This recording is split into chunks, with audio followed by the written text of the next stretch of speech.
माय माऊली नमस्कार. विविध कथासार ग्रंथातून श्रीराम कथामृताचे अभिवाचन करत आहोत. लाभ घ्या, लाभ द्या माऊलींनो. बोला जय श्रीराम. श्रीराम जय राम, जय जय राम. श्रीराम जय राम, जय जय राम. श्री गणेशाय नमः. श्री सरस्वते नमः. श्री कुलदेवताय नमः. श्री रामचंद्राय नमः. भाग 33.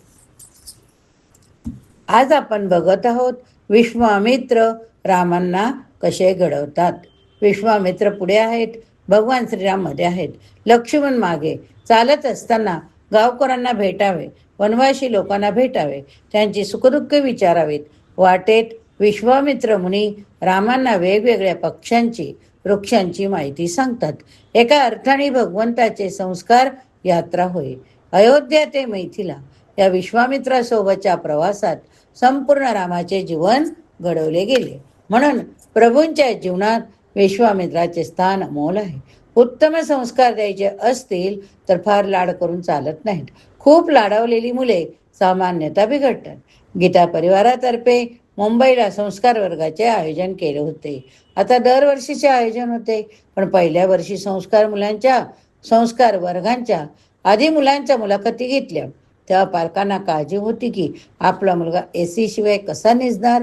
संस्कार वर्गातील 80% मुलांच्या पालकांचा हा प्रश्न होता. आपला देश खेड्यापाड्यामध्ये वसलेला देश, ज्या मुलांना एसी शिवाय झोप येत नाही, सकाळी चहा घेतल्याशिवाय पुढे काहीच करता येत नाही, ती मुले ह्या देशाच्या जनतेशी एकरूप नाही होऊ शकणार. म्हणून यात मुलांचा देखील दोष नाही. आईवडिलांनी त्यांना कधी अशा प्रकारचे दाखवलेच नाही. हार्ड लाईफ अशा मुलांना झाडाखाली घोंगडीवर निजवावे. सकाळी भूक लागली की डोसा इडली सामोसे देऊ नयेत, त्यांना चणे खायला द्या. जीवनामध्ये अशा प्रकारच्या कठोर यंत्रणा आलेल्या नसतील तर मुलांना थोडाही संघर्ष करता येणार नाही. मनुष्याचे जीवन हा एक संघर्ष आहे. या संघर्षामध्ये टिकायचे असेल तर नुसते गाद्या गिरद्यांवर लोळून चालणार नाही. म्हणून विश्वामित्र रामांना झाडाखाली निजवतात. जीवनाचे हे सूत्र समर्थांनी थोडक्यात सांगितले. कीर्ती पाहता सुख नाही, सुख पाहता कीर्ती नाही. काय? कीर्ती पाहता सुख नाही, सुख पाहता कीर्ती नाही. छत्रपती शिवाजी महाराजांचे नाव आपणा सर्वांना ठाऊक आहे. हा महापुरुष एकदा मोहिमेवर निघाल्यावर वर्ष 18 महिने पुन्हा घरी परतला नाही. एखाद्या कुशल चेंडू सरदाराप्रमाणे छानपैकी वेतन घ्यावे, घरी ऐशारामात बसून राहावे, हे शिवाजी महाराजांना कधी जमले नाही. कारण त्यांना राष्ट्र घडवायचे होते, त्यांना समाज जागवायचा होता. विश्वामित्राच्या संस्कारामुळे श्री रामचंद्रांना पुढे वनवासातील जीवनात सगळे कष्ट सहन करता आले. म्हणून विद्यार्थ्यांच्या जीवनात थोड्या यातना पाहिजेत. आजकाल मुले इतकी हळूहळू झाली आहेत की थोडंफार कमी जास्त होताच त्यांचा मूड ऑफ होतो. त्याबद्दल त्यांच्या आईवडिलांना शिक्षा करायला हवी. जुन्या काळातील मुले एकमेकाशी जुळून घेत असत. कधी नकार मिळाला तरी त्यांना काही मिळत नसे, कधी वाटत नसे. याचे कारण काय? तर घरात पुष्कळ मुलं होती. मुले पुष्कळ असली म्हणजे आपोआप लाडावर नियंत्रण येते, एकमेकाशी जुळून घ्यायची सवय लागते. आता 1 किंवा 2 मुलं, तुमचं कुटुंब चांगलं असावं असं वाटत असेल, थोडे जास्त मुलं द्या. जो कुटुंबात आपल्या बहीण भावांशी जुळून घेतो तो नंतर मित्रांशी पण जुळवून घेतो. अशा मनुष्य पुढे व्यवसायातही जुळवून घेतो. म्हणून ज्या घरात कमी मुलं तेथे मुलगी आणू नका, ती सगळ्यांची जुळवून घेऊ शकणार नाही. मुलांच्या सगळ्या गोष्टी ऐकत गेले म्हणजे त्यांचे मन कमकुवत होते. कधीतरी नाही म्हणता आले पाहिजे. हे सर्व झालंय आता, पण आता काला तस्मै नमा म्हणायला हो, आणि आता जे चाललंय ते करायला हो. महागाई पण वाढली, सर्व्हिस करणाऱ्यांना वेळ देता येत नाही, संस्कार केंद्रात पण मुलांना पाठवता येत नाही. काय करतील? आपल्याकडे सगळे असून सुद्धा नाही म्हणणे, आपण नाही म्हटल्यावर सगळे मुलांनी चुपचाप ऐकणे, ही सवय जर नसेल तर मुलगा सुखी होणार नाही, सुखी राहणार नाही. विश्वामित्र हे पक्के गुरु, म्हणून त्याने दशरथ देव करत असलेल्या सगळ्या सवलती नाकारल्या. विद्यार्थी दशेमध्येच मुलांना कष्टाची सवय असली पाहिजे. ज्याला लहानपणी त्याचे सगळे आयुष्य फॅशनमध्येच निघून जाते, केस कसे असे वळवावे की वाळवावेत तेवढेच ज्ञान त्याला असते. विश्वामित्राने रामाला घडविण्यासाठी तरुणपणीच पकडले होते. आपल्या देशाचे कल्याण केले. चाणक्याने हेच केले. त्याने लहानपणी चित्रगुप्ताला धरले, चित्रगुप्तावर संस्कार केले. शिक्षण शास्त्रातील जगातल्या अत्यंत मोठमोठ्या ग्रंथांमध्ये प्लेटोचा रिपब्लिक नावाचा ग्रंथ प्रसिद्ध आहे. त्यात त्याने लिहिले की आपल्याला जर समाजाचे खरोखर कल्याण करायचं असेल तर देशाचे पुढील नेतृत्व ज्याच्या हातात जाणार अशा मुलांना धरून सुसंस्कारित करा, म्हणजे देशाचा भविष्यकाळ सुधारेल. प्लेटोच्या आधी हा दृष्टिकोन विश्वामित्राच्या जीवनात पाहायला मिळतो. मुलांना संस्कारित करायचे असेल तर आपल्या घरापासून, म्हणजे आई वडिलांपासून, आजी आजोबा, आई वडील, आत्या, घरात जे मोठे असतील त्यांचे संस्कार पाहूनच मुलं मोठे होतात. म्हणूनच आपण कसे संस्कार मुलांना द्यायचे ते आपणच ठरवायचे. म्हणून पहाटे लवकर उठावे, देवपूजा, वृक्ष पाणी, जे काही आपल्या विधी आहेत सांस्कृतिकल्या त्या सर्व कराव्या. मुलं आपोआप करतात, शिकतात. शिकवायची गरज लागत नाही. मनुष्याच्या अंतःकरणातील ध्येयवाद जागा करण्यासाठी कथांचा फार मोठा उपयोग होतो. विश्वामित्राने रामचंद्रांना त्यांच्या पूर्वजांच्या कर्तृत्वाच्या कथा सांगितल्यामुळे रामाच्या मनोभूमीवर एक बीज पेरली गेली. मला जीवनात काहीतरी भव्य दिव्य करायचे हा संकल्प त्यांनी सोडला. गणित आणि पदार्थ विज्ञान शिकल्याने ज्ञान वाटते, पण कथांचा बुद्धीवर, मनावर संस्कार होतो. खरोखर आहे, आपण जसं वागाल तसं आपल्या घरात लहान बालकं आपले वागतील. म्हणूनच आई वडील, आजी आजोबा बघा, पहाटे लवकर उठतात, सडा सारवण करतात, रांगोळी काढतात, देवाची पूजा, उंबरट्याची पूजा, गॅसची पूजा म्हणजेच आपल्या चुलीची पूजा, हे जे काही करत असतात ते पाहत पाहतच मुलं आणि मुली शिकत असतात. म्हणून नुसतं गणित शिकून चालत नाही हो, अभ्यास करून चालत नाही. ते संस्कार घरातूनच, मुळातून द्यावे लागतात. गणित, रसायनशास्त्र, कायदा ह्या सगळ्या गोष्टीच्या ज्ञानाच्या जीवनात कसा उपयोग करावा हे मला कळले पाहिजे. ज्ञान आणि पराक्रम या बाबतीत राम आणि रावण यांच्यात फार अंतर नाही. अंतर आहे ते दोघांच्या मनोवृत्तीत. मनाची प्रवृत्ती कथा सांगितल्यामुळे बदलते. आता बघूया आपण विद्यार्थी आणि संस्कार. लहानपणी बालकांना कथा सांगितल्या म्हणजे त्यांची मनोवृत्ती तयार होते. म्हणूनच आपण रोज देवपूजा करताना संध्याकाळी रामरक्षा, अथर्व शीर्ष, श्रीसूक्त म्हणावे, म्हणजे आपोआप मुलं पण ते बघतात. छत्रपती शिवाजी महाराजांनी 16 वर्षी तोरणा घेतला. स्वराज्याची शपथ त्यांनी 14व्या वर्षी घेतली. या शिवबा आपल्या मित्रांना घेऊन महादेवाच्या मंदिरात जातो. करंगळीने रक्त महादेवाच्या पिंडीवर अर्पण करून राष्ट्र निर्मितीचा संकल्प सोडतो. शिवाजी महाराज कोणत्या महाविद्यालयात गेले होते? तर कुठल्याही महाविद्यालयात गेले नाही. ते एका दृष्टीने बरेच झाले, म्हणून ते शिवाजी महाराज झाले. आणि या शिवबाचे मन घडले कसे? लहानपणी या शिवबाला जिजामाता बोट धरून मंदिरात घेऊन जात होती. बघा, आपण सुद्धा रोज सकाळी उठल्यावरती जर योगा केला, व्यायाम केला, तर आपोआप आपले मुलं सुद्धा ते बघत असतात. ते बसल्या बसल्या हा बाल शिवाजी रामायणातील, महाभारतातील कथा ऐकायचा. या कथांशी तो इतका एकरूप व्हायचा की त्यामुळे त्यांच्या अंतःकरणातील उर्मी जागृत व्हायच्या. मला सुद्धा भगवान रामचंद्रासारखे पराक्रमी व्हायचे आहे. मी माझ्या जीवनात गोमातेचे रक्षण करून साधू संतांची सेवा करीन. मी अर्जुनासारखा वीर होईन. लहान मुलांना कथा खूप आवडतात. त्याला तत्व सांगायला केलात कंटाळा येईल, पण कथेमध्ये त्यांचे मन रमते. कृष्णाची कथा, शिवबाची कथा, राणा प्रतापाची कथा, गुरु गोविंद सिंहाची कथा त्यांच्या कानावर पडू द्या.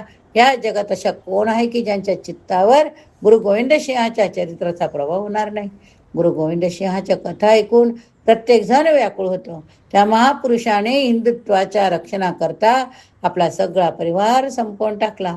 धर्माकरता वडील गेले, आजोबा गेले, 4 मुलं गेली. आपण कधी ह्या कथा आपल्या चिरंजीवांना सांगतो का हो? नाही सांगतो. खरं सांगा, नाही सांगत. पूर्वी आपल्याकडे एक पद्धत होती, संध्याकाळ झाली की मुलं आजी आजोबाकडे गोष्टी ऐकण्याकरता जात. पण आपण असे शहाणे निघालो की आजीला आणि आजोबाला घरातून बाहेर काढून टाकले. हम दो हमारे दो, दादा दादी फेक दो.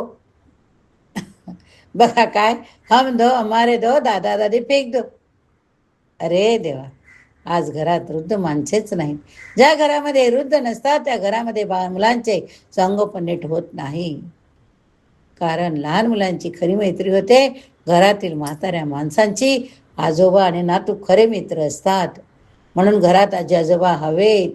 पण आता काय फॅशन निघाली, लग्न झाले की वेगळं निघणं, सर्व्हिस करणारे असतात, बाळ झालं की पाळणा घरात ठेवणं, बिंदास राहणं. मुलं त्यांची मोठे कधी होतात ते कळत नाही, परंतु संस्काराचं सिंचन कसं घडेल ते सांगता येत नाही. वडिलांना आपल्या मुलाकडे लक्ष द्यायला, त्यांच्या प्रेम करायला फुरसत मिळत नसते. त्याने मुलांमध्ये फार वेळ घालवणे चालणार नाही. आपल्या परंपरेमध्ये वडील मुलाला सांभाळत नसत, ते काम आजी आजोबा करीत. आईवडिलांनी पोरांचे लाड करण्याची पद्धत सध्या नवीन आहे. मुलांना ज्या गोष्टी सांगितल्या जातात त्यांचा सर्वात जास्त परिणाम तो होतो. केव्हा होतो? तर मुलांना झोपताना गोष्टी सांगितल्या नव्हतं. कारण अगदी मानसशास्त्राप्रमाणे जागृत मन निस्ते आहे. अर्ध जागृत मन आता जागे होय. झोप घेताना अवस्था अशी असते, त्यावेळी जे जे ऐकले जाते ते अंतर्मनात प्रवेश करते. आता तुम्ही जे ऐकत आहात ते सगळे बहिर्मनात आहे. म्हणूनच रात्री झोपायच्या आधी श्रीमद भगवद्गीतेचा एक अध्याय किंवा गोष्ट कृष्णाची, रामाची तुम्ही स्वतः ऐका. आणि ज्यावेळेस तुम्ही झोपाल त्यावेळेस त्याचं चिंतन आपोआप होतं. हे सांगायला लागत नाही. त्यावेळी सांगितलेल्या कथा आत घुसतात. आपली प्राचीन पद्धत होती की आजी आजोबांच्या तोंडून गोष्ट ऐकत ऐकत मुलं निजत असत. एक राजा होता, त्याला 2 राण्या होत्या. एक आवडती होती, एक नावडती होती. कथाचे सगळे सेंट अपद ठरलेले असतात, पण लहान मुलांना हे सगळे फार प्रिय असतो. आई ध्रुवाची कथा सांगत असते. ऐकता ऐकता हो हो हो म्हणत तो मुलगा झोपीही जातो. संस्कार करण्याची फार महत्वाची वेळ आहे. पण आज लहान मुलांना रात्री कथा सांगितल्या जात नाही. टीव्ही समोर बसलेले असतात तो आईवडील. टीव्ही बघत बघत त्यांची जेवणं चालतात. मुलांमध्ये संवाद साधला जात नाही. घरात कोणी कोणाशी बोलत नाही. त्या संवादातल्या टीव्ही मधल्या गोष्टी बघता बघता इतके रममाण होतात की आपण त्यांच्या संसारात रमतो, आपल्या संसारातून दुरावतो. म्हणून जेवताना कधी टीव्ही बघू नका. रात्री निजत असतील त्यांचा भविष्यकाळ चांगला नाही. कारण त्या ठिकाणी जे बघायला मिळते टीव्हीवरच्या गप्पा टप्पा गोष्टी, ते मनाला संस्कार देणारे नाही तर मन विकृत करणारे. आणखी एक महत्वाची गोष्ट अशी की मुलांना केवळ शिवाजी महाराज, राणा प्रताप यांच्या कथा सांगू नका. आपल्या पूर्वजांनी काय केले होते ते पण सांगा. तुमच्या आजी आजोबांचा अनुभव मुलांना सांगा. तुमच्या लहानपणाच्या गप्पा मुलांना सांगा. तुमचं मामाचं गाव सांगा. आपल्या पूर्वजांनी काय केलं ते पण सांगा. अशा प्रकारे खस्ता खाऊन मी हा प्रपंच उभा केला तेही त्या मुलांना कळू द्या. त्यांच्या डोळ्यापुढे ते चित्र येऊ दे की माझ्या आजी आजोबांनी, माझ्या आई वडिलांनी काय खस्ता खाऊन हा सगळा राजमहाल उभा केला. त्यातून त्यांना प्रेरणा मिळते. जेव्हा एखाद्या मुलाला आजोबांनी बांधलेली धर्मशाळा दाखवण्यात येते तेव्हा त्याला वाटू लागते की माझ्या आजोबांनी धर्मशाळा बांधली, तेव्हा मला पण समाजासाठी काहीतरी केलं पाहिजे. येथे त्या मुलाला काही सांगावे लागत नाही. त्यांच्या बालपणात आपोआप स्फूर्ती येते.